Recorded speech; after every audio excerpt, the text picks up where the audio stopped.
हरियाणा विधानसभा चुनाव में आपका स्वागत है और आज हम ऐसी विधानसभा पर आए हैं जिसके जो प्रत्याशी हैं आम आदमी पार्टी के वो आम आदमी पार्टी के प्रदेश उपाध्यक्ष हैं और जो आम आदमी पार्टी और कांग्रेस में जो गठबंधन की बात हुई थी कहीं ना कहीं इस सीट को काफी महत्व दिया गया था और आज उसी सीट पर अरविंद केजरीवाल आज रैली करने आए हैं।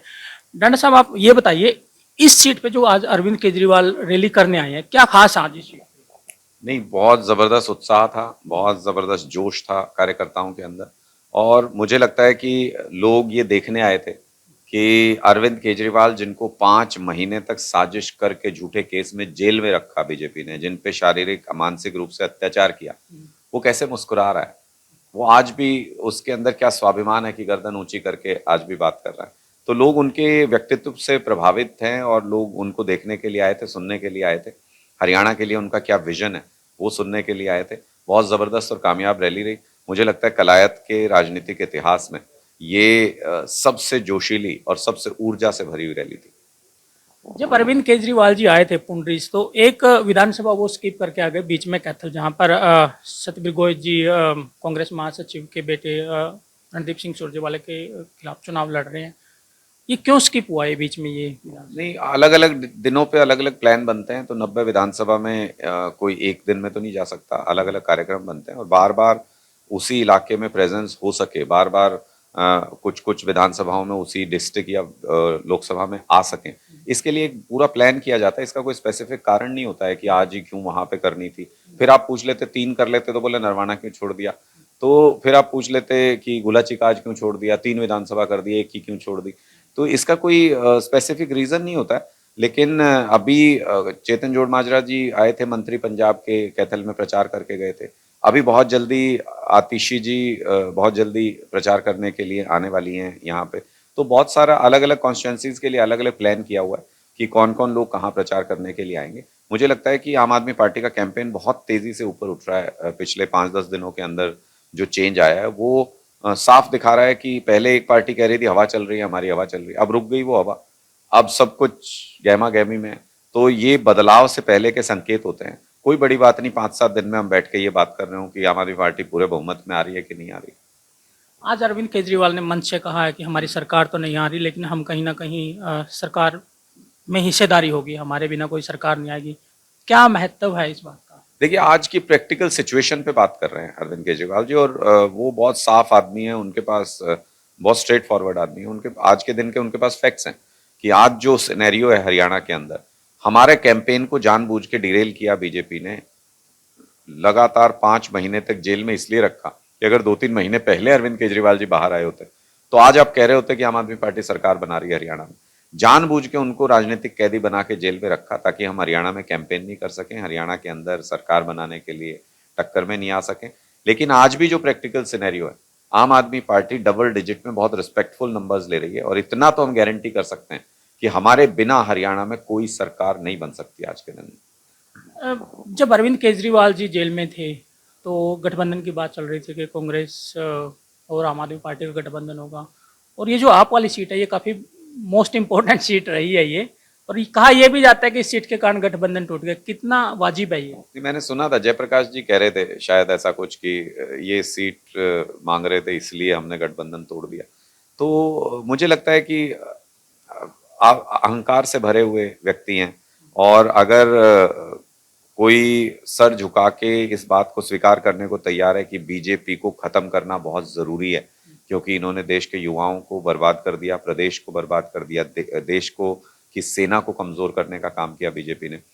तो ऐसी स्थिति में अगर कोई अहंकार से सिर्फ अपनी कुर्सी, अपना लालच, अपने बेटे की विधायकी, अगर इन सब के बारे में सोच रहा है तो जनता भी इस बार ये सोच रही है कि राज परिवारों की इस बार राजशाही तोड़नी है। और ऐसा तो नियम नहीं चलेगा कि राजा का बेटा ही राजा बने। आम परिवारों से इस बार विधायक चुन के जाएंगे। और कलायत, मुझे लगता है कि इस पूरे इनकलाब में हरियाणा के इतिहास में ये बात पढ़ी जाएगी कि कलायत से इस इनकलाब की शुरुआत हुई थी। उसमें ये सारे चैप्टर्स आएंगे जो आप कह रहे हैं कि कैसे क्या बात हुई, इस सीट पे क्या गहमा गहमी हुई, क्यों टूटा, क्यों नहीं टूटा। वो सारा तो जो नेगोशिएशन कर रहे थे वो बता सकते हैं आपको ज्यादा डिटेल में। लेकिन हरियाणा के इतिहास में ये सब कुछ पढ़ा जाएगा कि कलायत से इस इनकलाब की शुरुआत हुई और फिर ये इनकलाब पूरे हरियाणा में फैला। तो आपको लग रहा है कि कांग्रेस सांसद की वजह से गठबंधन टूटा है ये? मुझे नहीं लगता कि कोई एक व्यक्ति के अंदर इतना प्रभाव होता है। क्या राहुल गांधी जी से ज्यादा महत्वपूर्ण आदमी थोड़ी होंगे वो। और अगर राहुल गांधी जी कोई चीज चाहते और उसके बाद इन्होंने डिरेल कर दी, तो इसका मतलब तो ये हरियाणा में कांग्रेस को फिर ब्लैकमेल कर रहे हैं, यही चला रहे हैं। तो मुझे लगता है कि अच्छा ही हुआ, जो होता है अच्छे के लिए होता है, ऊपर वाला सब देख रहा है, जो होता है अच्छे के लिए होता है। हो सकता है कि लोग ऐसा पसंद नहीं कर रहे थे, हो सकता है कि लोग तीसरे विकल्प का इंतजार कर रहे थे। आज जिस तरीके से हर रोज हमारा कैंपेन उठ रहा है, उससे ये एहसास तो हमको भी है कि लोग तीसरे विकल्प का बेसब्री से इंतजार कर रहे हैं। और जहां जहां उनको ये लगता है कि आम आदमी पार्टी एक अच्छा विकल्प है, वहां बहुत तेजी से लोगों का रुझान हमारी तरफ बढ़ रहा है। रोजाना नंबर ऑफ सीट्स इंक्रीज हो रहे हैं। मुझे लगता है कि कोई बड़ी बात नहीं, दिल्ली में भी तो लोग यही कहते थे चमत्कार हो गया, फिर पंजाब में बोले चमत्कार हो गया। तो चमत्कार की कोई जगह या तारीख या समय थोड़ी होता है, कभी भी कहीं भी हो सकता है चमत्कार। हो सकता है 8 तारीख को बैठ के आप यही पूछ रहे हो कि ये कैसा चमत्कार हो गया हरियाणा में। आपको क्या लग रहा है, ऊपर गठबंधन है, इंडिया गठबंधन का हिस्सा है कांग्रेस, और नीचे आप चुनाव एक दूसरे के खिलाफ लड़ रहे हो? नहीं, दोनों परिस्थितियां अलग होती हैं, दोनों चुनाव बिल्कुल अलग होते हैं। फिर आज मान लो यहाँ अलग अलग लड़ रहे हैं, फिर आप पंचायत चुनाव पे पूछने लगोगे कि भाई क्यों नहीं लड़ रहे या क्यों लड़ रहे हो। सारे चुनाव अलग अलग परिस्थिति में अलग अलग तरीके से होते हैं। उस वक्त देश के संविधान को बचाने का सवाल था। देश के संविधान की कस्टोडियन, उसकी रक्षक केंद्र सरकार है। तो अगर संविधान को बचाना है तो केंद्र में सरकार को सुधारना जरूरी है। सुधार तो दिया, बैसाखियां पकड़ा दी मोदी जी के हाथ में, ज्यादा तेज चलेंगे तो औंधे मुंह गिरेंगे। तो आज के उस संविधान की रक्षा हुई, बाबा साहब ने जो संविधान बनाया था, और उसी संविधान की बदौलत अरविंद केजरीवाल जी बाहर आए जेल से। उन्होंने उसके अंदर ऐसे रखे हुए हैं, प्रोटेक्शन गार्ड्स रखे हुए हैं, जिसकी वजह से किसी भी आम आदमी को सत्ता के दम पे आप बहुत समय तक जेल के अंदर नहीं रख सकते। आज अरविंद केजरीवाल ने कहा कि हमारे बगैर सरकार नहीं बनेगी, मतलब वो कठपुतलियां जो आप कह रहे हो कि नरेंद्र मोदी को दी है, वो किसके लिए बनना चाह रहे हो आप? देखिए, मुझे तो लगता है कि आम आदमी पार्टी को, अरविंद केजरीवाल जी के व्यक्तित्व को लोग बहुत अच्छे से समझते हैं। हमको काम कराना आता है। जब हम आधी अधूरी सरकार में दिल्ली में काम करा सकते हैं, तो अगर हमारे दम पे कोई सरकार बनी होगी तो अरविंद केजरीवाल जी की 5 गारंटी पूरी होने से कोई रोक देगा क्या? और वो भी ऐसे व्यक्ति की जिसको कुर्सी का लालच नहीं है। वो भी ऐसे व्यक्ति की जो मुख्यमंत्री का पद छोड़ देता है अगर उनके ऊपर लांछन लगाने का प्रयास किया जाए। तो अगर आपका व्यक्तित्व इस तरीके का है, तो मुझे लगता है कि हमारे दम पे बनने वाली सरकार में भी हम अपनी 5 गारंटी लागू करा के दिखाएंगे। तो कहीं ना कहीं मतलब कांग्रेस को लग रहा है कि आप मना पाएंगे आपकी गारंटियों को लेके? नहीं, ये तो बहुत हाइपोथेटिकल क्वेश्चन है। आज के दिन तो नंबर्स हमारे सामने नहीं है।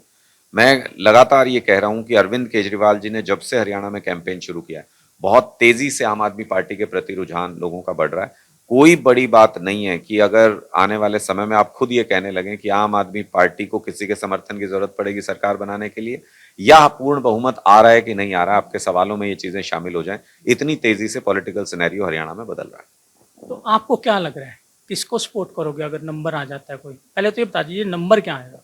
नहीं, डबल डिजिट में बहुत रिस्पेक्टफुल आज के दिन की कंडीशन ये है। आज चुनाव हो तो हम डबल डिजिट में बहुत रिस्पेक्टफुल नंबर्स ले रहे हैं। लेकिन जिस तेजी से सिनेरियो चेंज हो रहा है, मुझे इस बात में भी कोई संदेह नहीं है कि आपका सवाल 5-7 दिन बाद बदल जाए और आप हमसे ये पूछने लगे कि आप किसका सहयोग लेंगे सरकार बनाने में, और आप हमसे ये पूछने लग जाएं कि क्या बहुमत की तरफ बढ़ रही है आम आदमी पार्टी। लोग तीसरे विकल्प का इंतजार कर रहे थे। हमने इतने शॉर्ट स्पैन ऑफ टाइम में, 12 तारीख के बाद अरविंद केजरीवाल जी बाहर आए हैं, और तब से लेके अब तक हमने इतने शॉर्ट स्पैन में हरियाणा के अंदर ऐसा कैंपेन खड़ा कर दिया कि लोग तीसरे विकल्प को बहुत मजबूती से देख भी रहे हैं और बहुत सारी सीटों पे चुन भी रहे हैं। मेरा सीधा सवाल है, वो नंबर आप लेके बैठे रहोगे और नंबर को कहीं ऐड करोगे? नहीं, देखिए, हमारा पर्पस क्या है? हमारा पर्पस कोई विधायक बनना थोड़ी है। हमारा पर्पस कोई मंत्री या मुख्यमंत्री बनना थोड़ी है।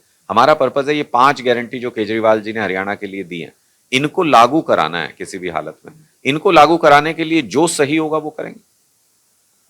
कहाँ देख रहे हो आप? अपने चुनाव की बात की रहे, कहाँ लग रहा है आपको कोई ऑक्सीजन मिला आज अरविंद केजरीवाल के आने से? देखिए, निश्चित तौर पे कार्यकर्ता को बूस्ट मिला है। 5-7% चुनाव अप ही गया होगा अरविंद केजरीवाल जी के आने से। आज 3 राज परिवार जो पिछले 30 साल से कलायत को एक जाल में उलझाए हुए हैं, कोई काम नहीं हुआ। जयप्रकाश जी, रामपाल माजरा जी, कमलेश जी, ये तीनों बार बार विधायक बने, सत्ता में आए, मंत्री बने, सब कुछ हुआ, लेकिन कलायत के अंदर कोई काम नहीं हुआ। एक अच्छा स्कूल नहीं बना, एक अच्छा अस्पताल नहीं बना, एक अच्छी फैक्ट्री कोई लगी हो जिसमें रोजगार मिल जाए।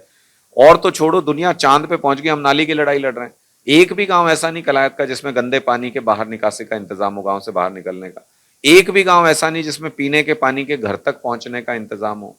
तो जब ऐसी हालत में 30 साल तक आपने कलायत को लाके बर्बाद करके खड़ा कर दिया, अब कलायत के लोग भी ये सोचने पे मजबूर हैं कि जब तक ये 3 राज परिवार रहेंगे तब तक कलायत का भला नहीं हो सकता। इसलिए इस बार तीनों राज परिवारों की जमानत जब्त करानी है। 50% में आम आदमी होगा और 50% में तीनों राज परिवारों। अगर हम एक बार मान लेते हैं कि इतना बड़ा नंबर नहीं आता आम आदमी पार्टी का, तो अपोजिशन में कितना खड़ा रहेगा आम आदमी पार्टी? मैं फिर कहता हूं कि पॉलिटिक्स में अगर मगर के हाइपोथेटिकल क्वेश्चंस का जवाब देना उचित नहीं होता है। आप लोगों के मैंडेट के ऊपर यकीन कीजिए। जो कुछ जनतंत्र में फैसला लेना होता है वो लोगों को लेना होता है, और लोग जो भी फैसला लेंगे वो अच्छा फैसला लेंगे। नहीं, कई बार ये लगता है ना कि अगर अपोजिशन स्ट्रांग हो तो कई मुद्दों पे सत्ता को भी झुका सकता है। निश्चित तौर पे झुका सकता है। अगर ऑपोजिशन भी चाहे तो प्रदेश के अंदर, देश के अंदर सरकारें काम कर सकती हैं, लेकिन अगर ऑपोजिशन ही कोई मुद्दा ना उठाए, ऑपोजिशन सरकार के सामने बोले ही ना, ये तो आपने देखा कि पिछले 10 साल में कांग्रेस पार्टी एक मजबूत विपक्ष साबित नहीं हुई है हरियाणा के अंदर। और लोगों ने ये देखा है कि महत्वपूर्ण मुद्दों के ऊपर भी आम आदमी पार्टी सड़क पे ज्यादा संघर्ष किया हमने, बनिस्बत की कांग्रेस ने जितना विधानसभा के अंदर नहीं किया उससे ज्यादा संघर्ष हमने सड़क पे किया।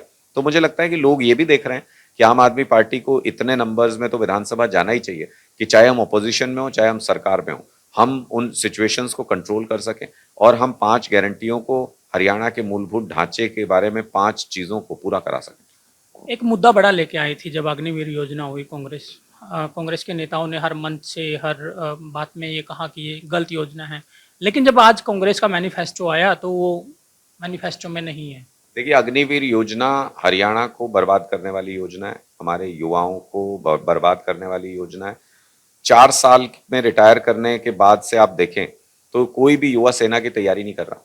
जिस सेना में हरियाणा, पंजाब, जहां शहादतों का इतिहास रहा है, जब वहां का युवा ही नहीं जाएगा तो फिर वो सेना कमजोर होगी कि नहीं होगी? जिस देश की सेना कमजोर होगी वो देश गुलामी की तरफ बढ़ेगा कि नहीं बढ़ेगा? तो मुझे लगता है कि बीजेपी ने अग्निवीर योजना लाके देश को बर्बाद किया है। इंडिया गठबंधन के तहत ये सहमति लोकसभा चुनाव के वक्त बनी थी कि अग्निवीर योजना को हराने के लिए, अग्निवीर योजना को हटाने के लिए प्रयास किए जाएंगे, उसके लिए सब मिल के लड़ेंगे। मुझे लगता है कि कांग्रेस के मैनिफेस्टो में क्यों नहीं है अग्निवीर योजना का जिक्र, ये तो वो जवाब ज्यादा अच्छे से दे पाएंगे। लेकिन आम आदमी पार्टी निश्चित तौर पर पूरी तरह से अग्निवीर योजना के खिलाफ है और पूरी ताकत से, पूरे दम से इस योजना के खिलाफ लड़ेगी। आज जो कांग्रेस का मैनिफेस्टो देखा उसमें स्वास्थ्य की बड़ी बात हो रही है, जबकि आपको मालूम है कि कांग्रेस लंबे टाइम से रही है सत्ता में हरियाणा में। पीएचसी में सुधार, सीएचसी में सुधार, कुछ मैनिफेस्टो का हिस्सा वो राजस्थान से लेके आए हैं। वही उन्हीं मुद्दों पे आम आदमी पार्टी लड़ रही है। तो क्या लग रहा है ये कांग्रेस का जो अब स्वास्थ्य की अब जो बात आई है? देखिए, इन्होंने क्या किया कि केजरीवाल जी ने 5 गारंटी दी। हम नैरेटिव हमेशा केजरीवाल जी सेट करते हैं, बाकी लोग उसको फॉलो करते हैं। 5 गारंटी देते इनको लगा कि गारंटी पे ही वोट मिल रहा है शायद, तो इन्होंने, कांग्रेस ने भी अपनी गारंटी, बीजेपी ने भी अपनी गारंटी दे दी। लेकिन अपन बचपन से सुनते आए हैं कि भाई नकल के लिए भी तो अकल चाहिए। अब नकल तो कर लोगे पर केजरीवाल वाली अकल कहां से लाओगे? जब नकल करते हैं, जब 300 यूनिट फ्री बिजली देने की बात करोगे तो लोग पूछेंगे ना कि हिमाचल में क्यों नहीं दी, कर्नाटक में क्यों नहीं दी अभी तक। लोग पूछेंगे ना बीजेपी ने 22 स्टेट में क्यों नहीं दी। जब आप महिलाओं के लिए 2000 रुपए देने का कोई वादा कर दोगे तो लोग पूछेंगे नहीं कि 22 स्टेट में क्यों नहीं देते, भाई क्या दिक्कत है आपको? तो ये नकल करना अलग बात है, उसको पूरा करना अलग बात है। केजरीवाल की गारंटी मतलब काम के पूरा होने की गारंटी। और मैं तो सोच रहा हूँ अपने दफ्तरों पे हम लिखवा ही दें कि नकलचियों से सावधान, हमारी कोई ब्रांच नहीं है। आपके सामने बीजेपी की उम्मीदवार है कमलेश डांडा। पुलिस के पहरे में वोट की अपील हो रही है। मुझे लगता है कि जब लोग आपको बड़ी उम्मीदों से चुन के भेजते हैं, अगर आप उनकी उम्मीद के मुताबिक काम नहीं करोगे, अगर आप उनकी सेवा में हाजिर नहीं रहोगे, अगर आप उनके मूलभूत मुद्दों के लिए लड़ाई नहीं लड़ोगे, तो फिर जनता तो जवाब मांगेगी जब आप दोबारा उनके बीच में जाएंगे। अरविंद केजरीवाल जी बार बार जनता के बीच में जाते हैं। देखो, कॉन्फिडेंस उनका, सीएम की चेयर छोड़ के दोबारा जनता के बीच में जा रहे हैं। ये कॉन्फिडेंस आता है काम से। जब आप जनता के काम करते हो तो यही जनता सर आंखों पे बिठाती है, और जब आप उनके काम ही नहीं करोगे तो फिर मिट्टी में भी मिला देते हैं। ऐसा क्या लगा कलायत विधानसभा में कि आम आदमी पार्टी को वोट दिया जाए? नहीं, निश्चित तौर पे आम आदमी पार्टी कलायत की धरती, पहले तो ये समझ लीजिए कि इनकलाब की धरती है। कलायत की धरती बदलाव की धरती है। यहाँ के लोग सबसे पहले फैसला करते हैं कि हमको किस दिशा में चलना है। इसलिए मुझे लगता है कि राज परिवारों की परिवारवाद की राजनीति का अंत करने की शुरुआत भी कलायत की धरती से होगी। यहीं से ये पूरा इनकलाब उठ के पूरे हरियाणा के अंदर जाएगा। ये थे हमारे साथ अनुराग डांडा जी, और हम उन राज परिवारों से भी मिलेंगे अगली मुलाकात में। आप देखते रहिए ABP live. For exclusive and insightful videos, subscribe to our new channel ABP Live Premium.